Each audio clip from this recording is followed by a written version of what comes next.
English grammar, change the voice. आज change the voice करेंगे।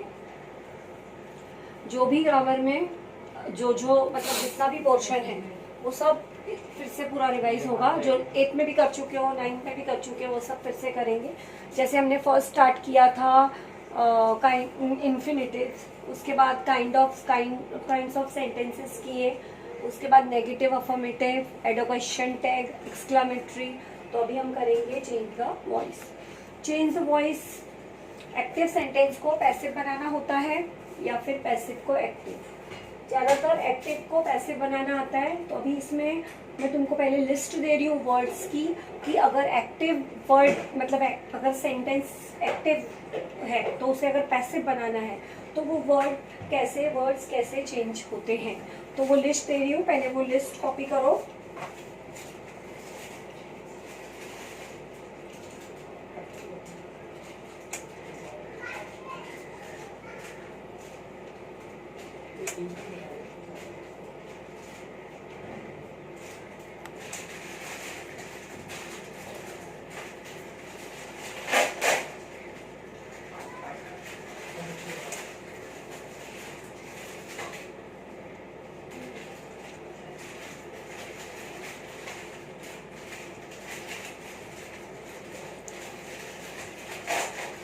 देखो जैसे अभी वर्ड दिया है आई, तो ये एक्टिव टेंस में अगर एक्टिव सेंटेंस दिया है उसमें अगर आई है तो वो पैसिव में मी हो जाएगा। फिर वी एक्टिव में है तो पैसिव में अस। वी मतलब हम और अस मतलब भी हम लोग। यू का यू ही रहता है, यू का चेंज नहीं होता। ही का हिम, शी का हर। ही मेल के लिए यूज होता है तो उसमें ही का हिम हो जाता है, शी का हर हो जाता है। ये गर्ल्स के लिए यूज होता है फीमेल। इट का इट ही रहता है और दे का हो जाता है देम।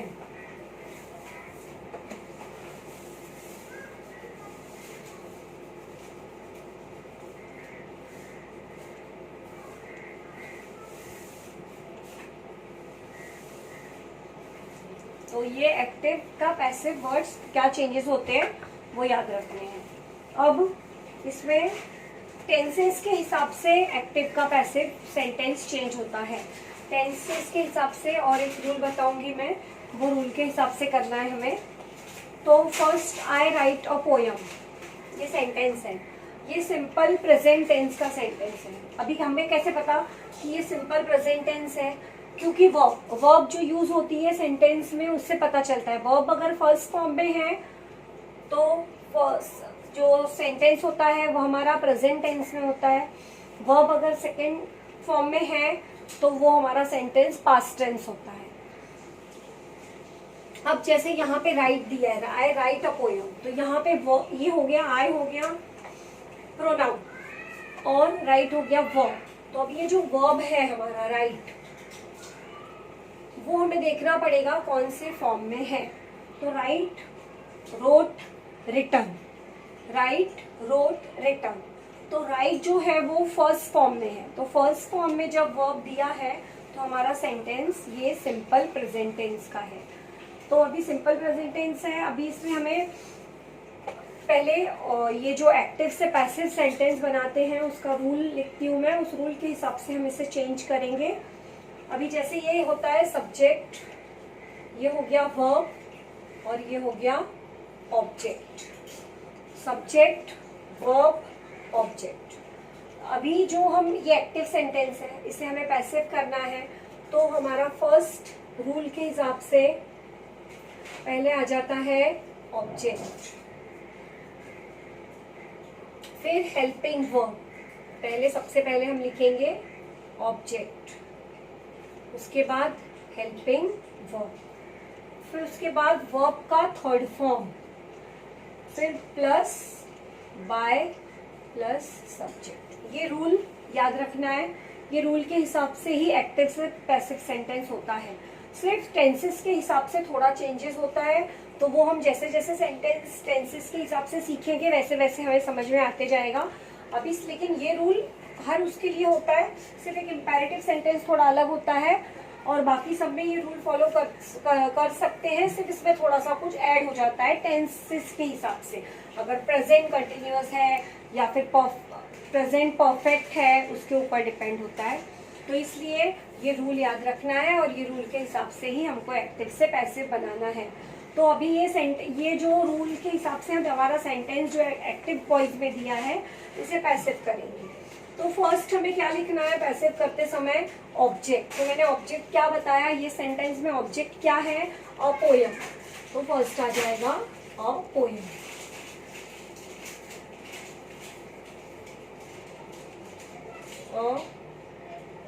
पोयम। इसके बाद हेल्पिंग वर्ब। अब हेल्पिंग वर्ब क्या होता है वो हम लोग सीख चुके हैं। हेल्पिंग वर्ब हमने किया है कि हेल्पिंग वर्ब में कौन कौन से वर्ड्स यूज होते हैं, मॉडल ऑक्सिलियरीज की हैं। तो इसमें इज, एम आर, वॉज, वर। तो अभी ये जो हमारा सेंटेंस है वो प्रेजेंट टेंस में है, फर्स्ट फॉर्म में है हमारा वर्ब। तो ये सेंटेंस सिंपल प्रेजेंट टेंस हुआ। तो उसमें हेल्पिंग वर्ब यूज होते हैं इज, एम, आर। तो अब इज, एम, आर में सिंगुलर, प्लूरल और ये आई के साथ यूज होता है। और पोयम, एक ही पोयम है, सिंगुलर है, तो इसमें क्या यूज होगा? इज। अगर पोयम्स होता तो क्या आता? आर। तो poem is. Helping verb use किया हमने।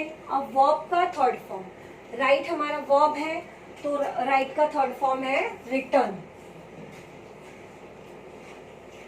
A poem is written। उसके बाद बाय।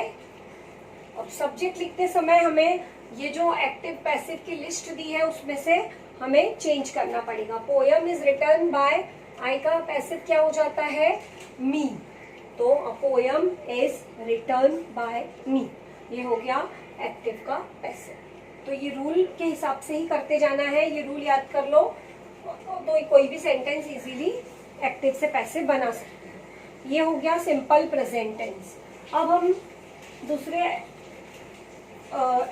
एग्जांपल्स देखेंगे टेंसेस के हिसाब से जो चेंज होते हैं। अब हमारा सेकेंड सेंटेंस,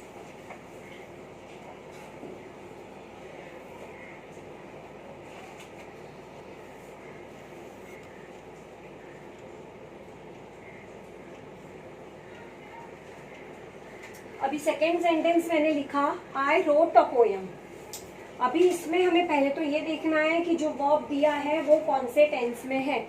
वर्ब इसमें ये हो गया आई सब्जेक्ट, रोट वर्ब, और ये जो आगे का सेंटेंस है वो ऑब्जेक्ट। तो रोट जो है वो कौन से टेंस में दिया है? Write, wrote, written. तो रोट जो है वो सेकेंड फॉर्म है। सेकेंड फॉर्म मतलब पास्ट टेंस। पास्ट टेंस में दिया है हमारा सेंटेंस। तो अभी हम लोग रूल तो हमारा यही रहेगा, सिर्फ क्या चेंज होगा वो मैं बताती हूँ। हेल्पिंग वर्ब चेंज हो जाएगा। अभी जैसे इसमें ये हो गया सब्जेक्ट, ये हो गया वर्ब और ये ऑब्जेक्ट। तो अभी हम इसे एक्टिव से पैसिव कर रहे हैं। तो फर्स्ट आएगा ऑब्जेक्ट। तो ऑब्जेक्ट क्या है? A poem. अब इसके बाद हेल्पिंग वर्ब। हेल्पिंग वर्ब का क्या हो? हेल्पिंग वर्ब जो है पास्ट टेंस में, ये प्रेजेंट टेंस में यूज होती है, इज, एम, आर। और पास्ट टेंस में हेल्पिंग वर्ब यूज होते हैं वॉज और वर।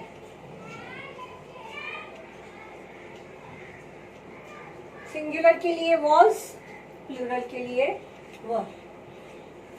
तो अ पोयम सिंगुलर है, क्या आएगा? वॉज। इस क्यों नहीं लिया, वॉज क्यों लिया? क्योंकि हमारा सेंटेंस पास्ट टेंस में दिया है। पास्ट टेंस में वॉज या वर ही यूज होता है। तो अ पोयम वॉज। अब इसके बाद रूल वर्ब का थर्ड फॉर्म। तो रोट जो वर्ब दिया है इसका थर्ड फॉर्म है रिटर्न।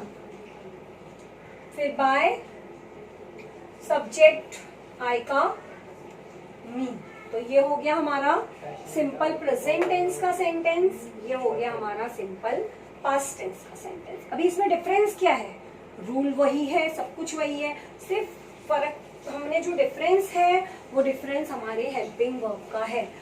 यहाँ पे हेल्पिंग वर्ब इज आया और यहाँ पे हेल्पिंग वर्ब वॉज आया। क्यों? क्योंकि यहाँ पे सिंपल प्रेजेंट टेंस था और यहाँ पे सिंपल पास्ट टेंस। तो ये याद रखना है कि प्रेजेंट टेंस में कौन से हेल्पिंग वर्ब यूज होते हैं और पास्ट टेंस में कौन से यूज होते हैं।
अभी प्रेजेंट टेंस हुआ, सिंपल पास्ट हुआ, अभी present perfect.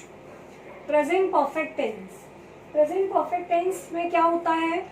Have, has, had. ये सेंटेंस हमारे सेंटेंस में ये हेल्पिंग वर्ब यूज होता है, ऑक्सिलरी यूज होती है, हैज, हैव, हैड। इससे पता चल जाता है कि जो सेंटेंस है वो परफेक्ट टेंस है। अगर हैज और हैव यूज किया है तो वो प्रेजेंट परफेक्ट है, और हैड यूज किया हैड तो वो हो जाता है पास्ट परफेक्ट। हैड मतलब पास्ट परफेक्ट, हैज और हैव मतलब present perfect.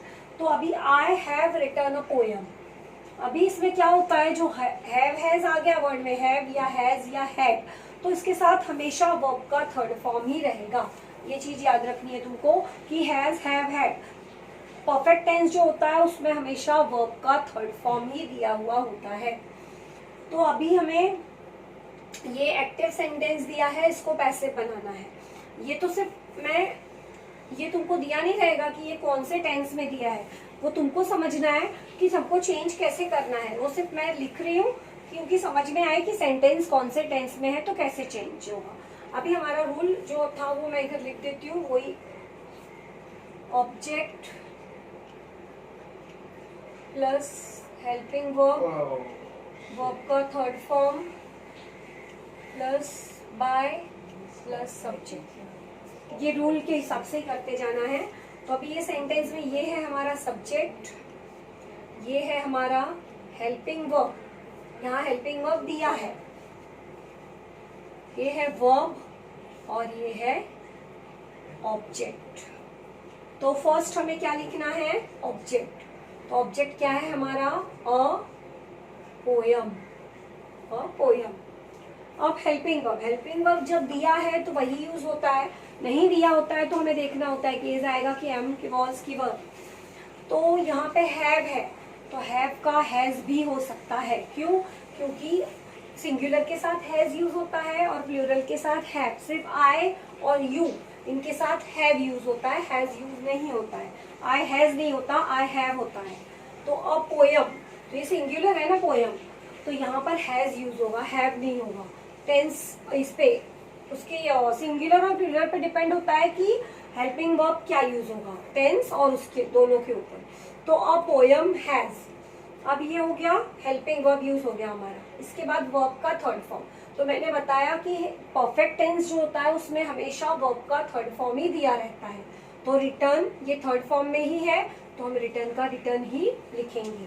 A poem has return, sorry अभी हैज हैव, अगर हैज हैव हैड है तो इसके साथ एक्टिव को पैसिव बनाते समय बीन यूज करना होता है। बीन, हैज हैव हैड कुछ भी हो तो इसमें हमें हैज हैव हैड के साथ क्या यूज करना होता है? बीन। वही मैंने बताया था ना, हर सेंटेंस में हर टेंस के हिसाब से कुछ नया पता चलेगा तुम्हें, तो बस वो ध्यान में रखना है, बाकी यही रूल फॉलो करना है। तो यहाँ पे हमने एक नई, मतलब अगर परफेक्ट टेंस में है तो क्या करना है? हमें बीन यूज करना है, ये ध्यान रखना है। तो बीन यूज करना है, हैज, हैव, हैड, जो भी हेल्पिंग वर्ब यूज करेंगे उसके साथ। बीन यूज किया हमने। अब इसके बाद वर्ब का थर्ड फॉर्म, तो रिटर्न का थर्ड फॉर्म वही, मतलब थर्ड फॉर्म में ही दिया है वर्ब, फिर बाय, फिर सब्जेक्ट, आई का हो जाएगा me. A poem has been written by me. तो परफेक्ट टेंस में ये चीज याद रखनी है, परफेक्ट टेंस में तुम लोगों को ये चीज याद रखनी है कि सेंटेंस में हैज, हैव, हैड हो तो बीन यूज होता है। बाकी जैसा रूल है वैसा ही करना है। तो ये हो गया प्रेजेंट परफेक्ट। अब हम करेंगे पास्ट परफेक्ट।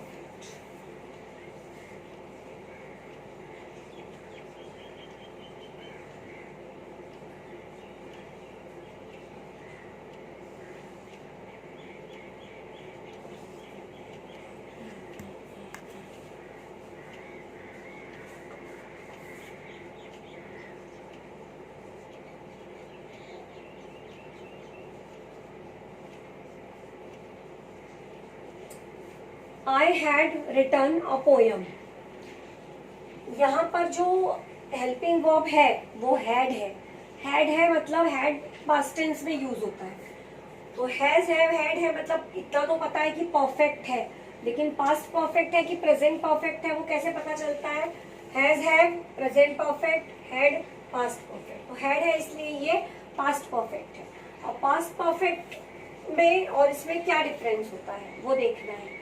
तो पहले ये हो गया सब्जेक्ट, हेल्पिंग वर्ब, वर्ब और ये ऑब्जेक्ट। तो पहले ऑब्जेक्ट लिखा हमने और पोयम। अब हेल्पिंग वर्ब हैड दिया है तो हैड ही यूज होता है, चाहे सिंगुलर हो चाहे प्लूरल हो। इसके साथ प्लूरल के साथ भी हैड और सिंगुलर के साथ भी हैड, तो यहाँ पे हैड ही आएगा। अब इसके बाद हैव, हैज, हैड है तो हमें क्या यूज करना होता है? Been, been. फिर वर्ब का थर्ड फॉर्म, तो इसके साथ हमेशा वर्ब का थर्ड फॉर्म ही रहता है, रिटर्न बाय मी। तो क्या डिफरेंस हुआ दोनों सेंटेंस में, प्रेजेंट परफेक्ट और पास्ट परफेक्ट में? यहाँ पे हेल्पिंग वर्ब हैव का हैज हो गया, वो उसके हिसाब से हुआ, सिंगुलर प्लूरल के हिसाब से, नंबर्स के हिसाब से। यहाँ पे हैड का हैड ही है, क्योंकि पास्ट परफेक्ट में हैड हैड ही होता है, चाहे वो सिंगुलर हो चाहे प्लूरल। तो यहाँ पे हैज, हैव यूज होता है और यहाँ पे हैड यूज होता है। बाकी फुल सेंटेंस सेम, एक्टिव का पैसिव सेम किया है हमने। तो ये हो गया प्रेजेंट परफेक्ट टेंस। अब करेंगे present continuous tense.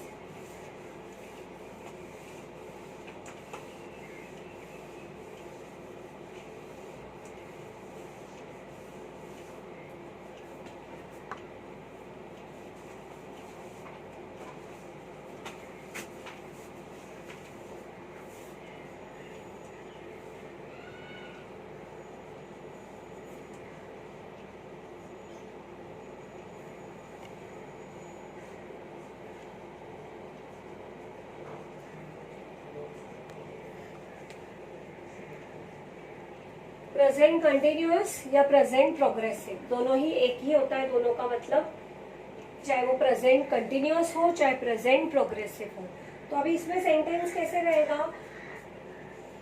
I am writing a poem.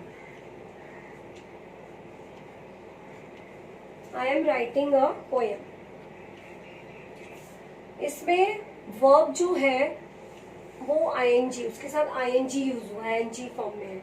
I am writing a poem, मैं अभी पोयम लिख रही हूँ, मतलब मेरा काम पूरा नहीं हुआ। हिंदी में जिसे बोलते हैं अपूर्ण वर्तमान काल, मैं अभी पत्र लिख रही हूँ, मेरा काम अभी पूरा नहीं हुआ। पूरा नहीं हुआ मतलब अपूर्ण है, तो अपूर्ण वर्तमान काल। तो I am writing a poem. अभी इसमें ये हो गया हमारा सब्जेक्ट, हेल्पिंग वर्ब दिया है, वर्ब आईएनजी फॉर्म में है, और ये है ऑब्जेक्ट।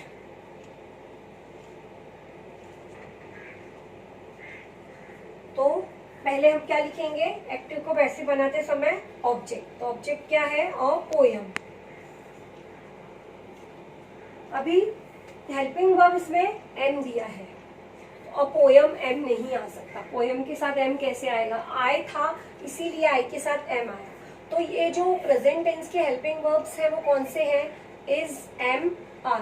तो अभी यहाँ पे आई था इसलिए एम था, तो अ पोयम इज, एक पोयम है इसलिए इज आएगा, पोयम्स होता तो आर आता।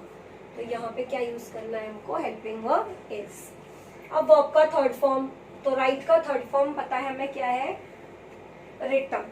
लेकिन इसमें हमको आईएनजी फॉर्म है, मतलब प्रेजेंट कंटिन्यूअस या प्रेजेंट प्रोग्रेसिव है। जैसे परफेक्ट टेंस में हम हैज, हैव, हैड के साथ बीइंग यूज करते हैं, वैसे ही हमें प्रेजेंट कंटिन्यूअस में बीइंग यूज करना होता है, बीइंग, BEING।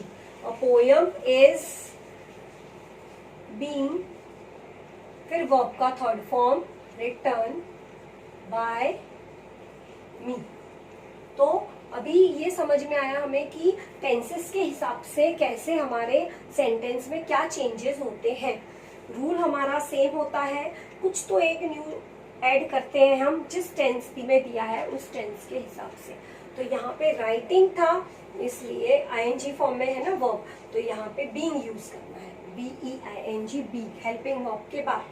तो अ पोयम, उसके बाद हेल्पिंग वर्ब इज कैसे आया वो मैंने बताया, फिर उसके बाद बीइंग यूज करना है, फिर वर्ब का थर्ड फॉर्म, फिर बाय, उसके बाद subject. A poem is being written by me. ये हो गया प्रेजेंट कंटिन्यूअस। अब प्रेजेंट पास्ट कंटिन्यूअस रहे सेंटेंस तो कैसे होता है?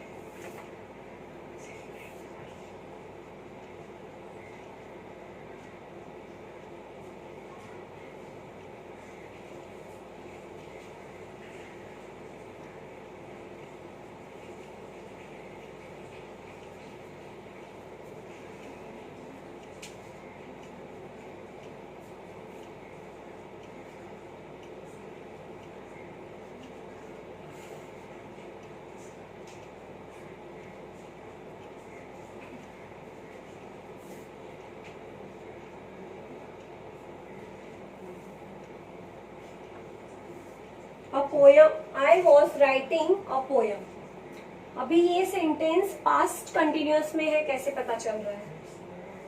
ये प्रेजेंट में था, ये पास्ट में है, तो कैसे पता चल रहा है? ये हेल्पिंग वर्ब से पता चल रहा है हमें। यहाँ पे हेल्पिंग वर्ब यूज हुआ था एम, उसको हमने पैसिव में लिया इज। यहाँ पे हेल्पिंग वर्ब वॉज है, तो वॉज पास्ट टेंस में ही यूज होता है, तो इसलिए ये हमारा जो सेंटेंस है वो, और आईएनजी फॉर्म में है वर्ब, राइट का जो है वो राइटिंग है, तो ये पास्ट कंटिन्यूअस है, मतलब अपूर्ण भूतकाल। तो आई वॉज राइटिंग अ पोयम, मैं पोयम लिख रही थी। तो इसमें ये जो सब्जेक्ट, ये हेल्पिंग वर्ब, ए वर्ब और ये ऑब्जेक्ट। तो पहले हमें क्या लिखना है? ऑब्जेक्ट लिखना है। तो हमारा ऑब्जेक्ट है अ पोयम, अ पोयम। अब इसके बाद हेल्पिंग वर्ब, हेल्पिंग वर्ब क्या दिया है यहाँ पे? वॉज, तो हम वॉज ही यूज करेंगे। A poem was.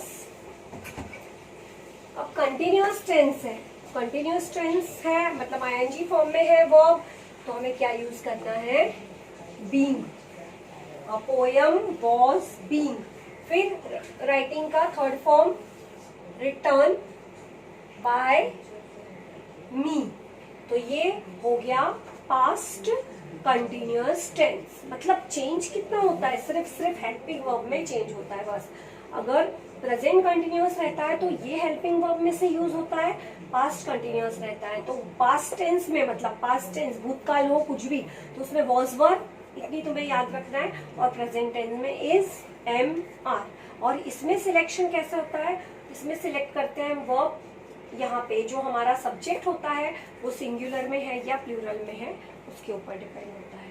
तो ये हमने 3 टाइप्स, अभी जैसे ये 2 टाइप्स हो गए, एक प्रेजेंट कंटिन्यूअस और ये पास्ट कंटिन्यूअस। इसके पहले भी हमने जो किया वो present perfect, past perfect, simple present tense, simple past tense. वैसे टोटल 6 टाइप्स के सेंटेंस हुए। अभी आगे के बताती हूँ। फ्यूचर टेंस, अभी हम अगर सेंटेंस फ्यूचर टेंस में दिया हो तो हमें कैसे एक्टिव से पैसिव बनाना है?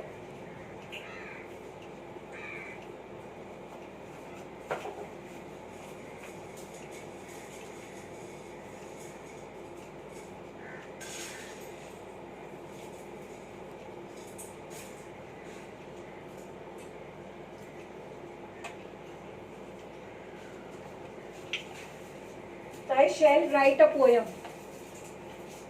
शैल और विल, इससे पता चलता है कि सेंटेंस फ्यूचर टेंस में। फ्यूचर टेंस मतलब भविष्य काल, काम अभी हुआ नहीं है, होने वाला है, होगा। मैं पोयम लिखूंगी, आई शैल राइट अ पोयम। शैल और विल, शैल विल दोनों का मतलब एक ही होता है। शैल सिर्फ आई और वी के साथ यूज होता है, विल बाकी सारे नाउन प्रोनाउंस के साथ यूज होता है। शैल आई और वी, आई और वी रहेगा तो शैल यूज होता है, लेकिन कभी कभी आई के साथ भी विल आ जाता है, वी के साथ भी विल आ जाता है, तो उसमें मतलब विल भी आ सकता है, लेकिन शैल जो है वो सिर्फ आई और वी के साथ ही आएगा और बाकी कोई भी नाउन प्रोनाउन के साथ यूज नहीं होता है। लेकिन शैल और विल दोनों की मीनिंग सेम होती है, दोनों ही फ्यूचर टेंस की हेल्पिंग वर्ब है। तो आई शैल राइट अ पोयम, मैं पोयम लिखूंगी, तो इसमें ये फ्यूचर टेंस का सेंटेंस है। तो फ्यूचर टेंस का जो सेंटेंस होता है उसको एक्टिव से पैसिव बनाने के लिए उसमें जो हमारा रूल है वही है, सिर्फ उसमें जैसे हमने बीइंग यूज किया वैसे इसमें बी यूज होता है, बी। तो फर्स्ट हम ऑब्जेक्ट, ये हमारा subject, helping verb, verb, object. तो पहले हम ऑब्जेक्ट से स्टार्ट करेंगे, अ पोयम। इसके बाद हेल्पिंग वर्ब। हेल्पिंग वर्ब जब सेंटेंस में दिया होता है तो वही यूज करना होता है, नहीं दिया हो तो फिर हमें देखना होता है कि हमारा सेंटेंस कौन से टेंस में है, तो उस हिसाब से हम हेल्पिंग वर्ब यूज करेंगे। तो यहाँ पे शैल दिया है तो हमारा हेल्पिंग वर्ब शैल या विल यही आएगा। अभी पोयम है तो पोयम के साथ तो शैल नहीं आएगा, तो हम विल यूज करेंगे, अब पोयम विल। अब मैंने क्या बोला, जैसे हमने प्रेजेंट कंटिन्यूअस में बीइंग यूज, मतलब कंटिन्यूअस टेंस में बीइंग यूज किया, परफेक्ट में हमने बीन यूज किया, वैसे ही हम फ्यूचर में बी यूज करते हैं, बी। और पोयम विल बी। उसके बाद वर्ब का थर्ड फॉर्म, राइट का थर्ड फॉर्म, रिटर्न बाय और आई का passive me. A poem will be written by me। तो इसमें क्या क्या हुआ, सिर्फ क्या चेंज हुआ, यहाँ पे हमको ये याद रखना है कि सेंटेंस में, सेंटेंस अगर फ्यूचर टेंस में है तो उसमें हेल्पिंग वर्ब के साथ जो है वो बी यूज होता है। अब सिर्फ विल के साथ ही नहीं यूज होता है, और भी सारे वर्ड्स हैं जिनके साथ हम बी यूज करते हैं, जैसे will, shall, can, could, may, must, might, ये सारी जो मॉडल ऑक्सिलियरीज है वो भी अगर सेंटेंसेस में बी हो तो उनके साथ भी बी यूज होता है। तो अभी जैसे हम दूसरा सेंटेंस लिखते हैं,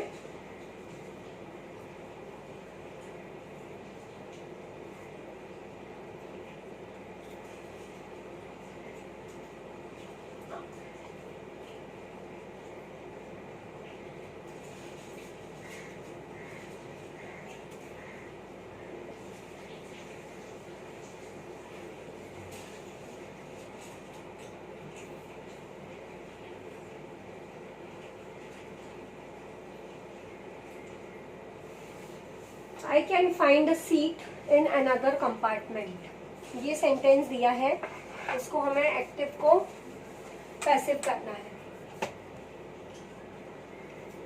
ये हो गया सब्जेक्ट, हेल्पिंग वर्ब, वर्ब, ये ऑब्जेक्ट और ये एडिशनल सेंटेंस। ये एडिशनल सेंटेंस मतलब ऑब्जेक्ट जब एक्स्ट्रा होता है, ये ऑब्जेक्ट इतना और ये जो एक्स्ट्रा है, जो एक्स्ट्रा सेंटेंस है उसको बोलते हैं एडिशनल सेंटेंस। वो हम बाद में यूज करते हैं, जब स्टार्टिंग में ऑब्जेक्ट लिखते हैं तो सिर्फ इतना ही ऑब्जेक्ट लेते हैं और ये सेंटेंस हम बीच में ऐड करते हैं। तो अभी यहाँ पे मैंने बताया कि जैसे विल के साथ बी यूज होता है, वैसे can, could, will, would, shall, should, may, must, might, ये जितनी भी मॉडल ऑक्सिलियरीज हैं इनके साथ भी बी यूज होता है। तो फर्स्ट हमें ऑब्जेक्ट लेना है, ऑब्जेक्ट अ सीट है, तो पहले हमने लिखा अ सीट। अब helping verb, helping verb, helping verb कौन सा दिया इसमें, कैन, तो अ सीट कैन। इसके बाद कैन, कुड के साथ क्या आ जाता है, बी, तो बी यूज किया। फिर वर्ब का थर्ड फॉर्म, फाइंड का थर्ड फॉर्म, फाउंड। अभी इसके बाद जो हमने एडिशनल सेंटेंस एडिशनल सेंटेंस जो ऑब्जेक्ट में नहीं लिया वो हम यहाँ पे आगे कंटिन्यू करेंगे सेंटेंस के। तो a seat can be found, फिर ये जो इन अनदर कंपार्टमेंट है वो लिखेंगे additional sentence.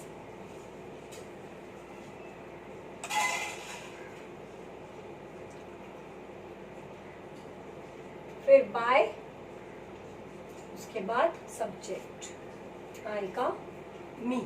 A seat can be found in another compartment by me.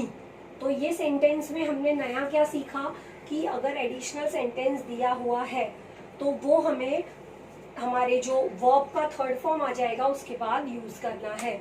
तो फर्स्ट हमारे रूल के हिसाब से हमने ऑब्जेक्ट यूज किया, ऑब्जेक्ट हमारा इतना ही है सिर्फ, और सीट। उसके बाद हेल्पिंग वर्ब कैन दिया था तो कैन यूज किया। फिर हेल्पिंग वर्ब कैन है इसलिए कैन के साथ बी यूज होता है तो बी यूज किया। फिर वर्ब का थर्ड फॉर्म तो वर्ब फाइंड है, फाइंड का थर्ड फॉर्म फाउंड। फिर बाय, बाय नहीं, फिर एडिशनल सेंटेंस जो था वो कंटिन्यू किया इन अनदर कंपार्टमेंट। फिर बाय, और फिर जो आई दिया है सब्जेक्ट उसका passive voice, passive word me. तो a seat can be found in another compartment by me.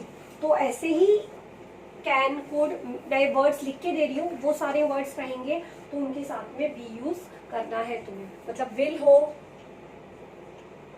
Will, shall, would, can, could,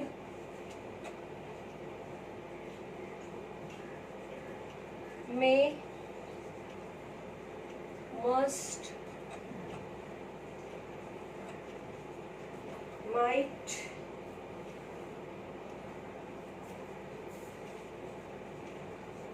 ought to।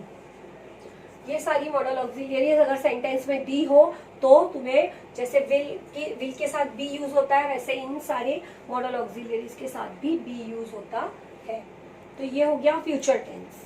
अभी इसके बाद इम्पेरेटिव सेंटेंस। अगर सेंटेंस इम्पेरेटिव दिया हो तो एक्टिव से पैसिव कैसे बनाना है।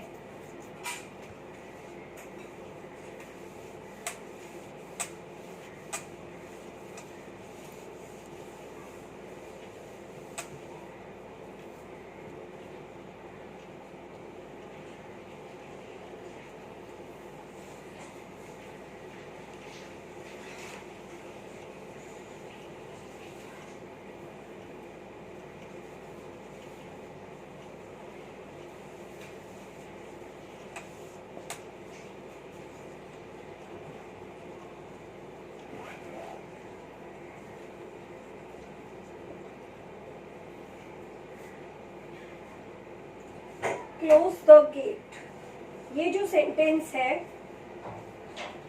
ये इम्पेरेटिव है। इम्पेरेटिव काइंड्स ऑफ सेंटेंस जब कराया था तो बताया था कि इम्पेरेटिव सेंटेंस कैसे पहचाने जाते हैं।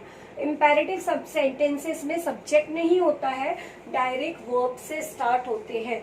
तो तुम लोगों को ये याद रखना है कि जब सेंटेंस वर्ब से स्टार्ट होगा, जहां पर सब्जेक्ट नहीं होगा, तो वो होगा इम्पेरेटिव सेंटेंस। तो imperative sentence close the gate, close ये वर्ब है तो वर्ब से डायरेक्ट स्टार्ट हुआ है सेंटेंस, इसलिए ये इम्पेरेटिव है। तो अब जब इम्पेरेटिव सेंटेंस होता है तो हमें थोड़ा सा कुछ, जब ये सेंटेंस थोड़ा डिफरेंट है तो हमें थोड़ा कुछ डिफरेंट ही इसमें करना पड़ेगा। तो क्लोज है, ये इम्पेरेटिव है तो यहाँ हमको स्टार्ट करना है लेट से। इम्पेरेटिव है इसलिए किससे स्टार्ट करना है, लेट से। इम्पेरेटिव सेंटेंस को एक्टिव को पैसिव बनाते समय याद रखना है कि हमें क्या यूज करना है, लेट। अभी इसके बाद ये लेट हो गया, इसके बाद हमें क्या लेना है, हमारा ऑब्जेक्ट। सब्जेक्ट तो है ही नहीं इसमें, ये वर्ब है और ये ऑब्जेक्ट है। तो ऑब्जेक्ट लिया हमने लेट के बाद। अभी यहाँ पे हेल्पिंग वर्ब जो है वो यूज होगा be, let the gate be. फिर वर्ब का थर्ड फॉर्म, वर्ब का थर्ड फॉर्म क्या आया, क्लोज का थर्ड फॉर्म क्या है, closed. Let the gate be close. देखो इसमें नया क्या सीखा, एक तो इम्पेरेटिव सेंटेंस है इसलिए क्या यूज करना है, लेट। अब इम्पेरेटिव है ये कैसे पता चला, क्योंकि हमारा सेंटेंस वर्ब से स्टार्ट हुआ है, इसमें हमारे सेंटेंस में सब्जेक्ट नहीं है। तो लेट हमने यूज किया। अब लेट के बाद हमें इसके हिसाब से रूल फॉलो करना है, ऑब्जेक्ट लिखना है। ऑब्जेक्ट क्या है हमारा, द गेट, तो द गेट लिखा। हेल्पिंग वर्ब, इसमें बी यूज होता है, लेट है इसलिए बी यूज करना है, तो बी यूज किया। फिर वर्ब का थर्ड फॉर्म, तो क्लोज का थर्ड फॉर्म क्या होता है, closed. Let the gate be closed, ये है एक्टिव, ये है पैसिव सेंटेंस, और इसको एक्टिव था, एक्टिव से हमने इसको पैसिव बनाया। अभी जैसे सेकेंड सेंटेंस है, डू द वर्क,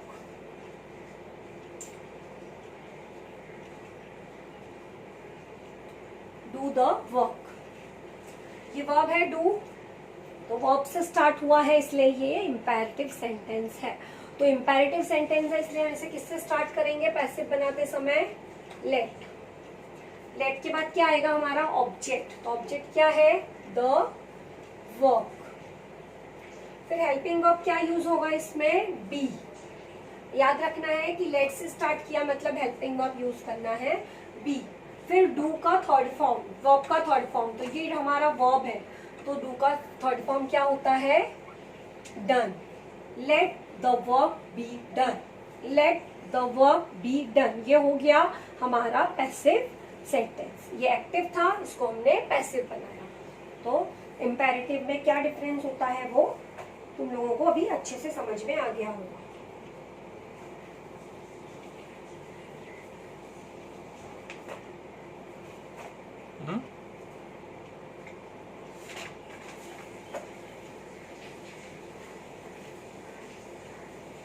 अभी इसमें थोड़े जो मोस्टली अभी इतने जितनी मैंने करा है उतने ही टाइप के सेंटेंसेस आते हैं, लेकिन एक दो टाइप्स और बचे हैं, उसमें थोड़ा जैसे इसमें कैसे थोड़ा बहुत चेंज कुछ हुआ वैसे रह गए हैं। दो टाइप के सेंटेंसेस वैसे वो आते नहीं है, फिर भी हमको करने हैं, तो वो सेंटेंसेस हम नेक्स्ट पीरियड में करेंगे। वो दो टाइप के सेंटेंसेस, और उसके बाद में और दूसरे मतलब सारे सेंटेंसेस, जैसे मैंने अभी टेंसेस के हिसाब से कराया तो वैसा टेंसेस के हिसाब से ना लिख के डायरेक्ट सारे सेंटेंसेस लिखूंगी, और उसमें बताऊंगी कि कैसे चेंजेस करना है, कैसे समझना है डायरेक्ट, और कैसे उसको एक्टिव से पैसिव बनाना है। कभी कैसे अभी तुम लोग टेंसेस के हिसाब से देख रहे थे तो तुमको थोड़ा सा इजी लगेगा, लेकिन जब तुम सभी सेंटेंसेस को एक साथ देखोगे तो तुम कैसे पहचानोगे कि ये कैसे कौन से टेंस में और इसे हमें कैसे चेंज करना है, एक्टिव से पैसिव कैसे बनाना है। तो वो सारे सेंटेंस में एक पहले वो दो रूल्स जो बचे हैं, जो दो रूल्स के हिसाब से करने हैं सेंटेंसेस, वो बताऊंगी। उसके बाद वो सारे सेंटेंसेस मिक्स करके लिखूंगी और बताऊंगी कि कैसे वो सेंटेंसेस अलग अलग टेंसेस के हिसाब से हमको समझने हैं और कैसे उसको पैसिव वॉइस में चेंज करना है।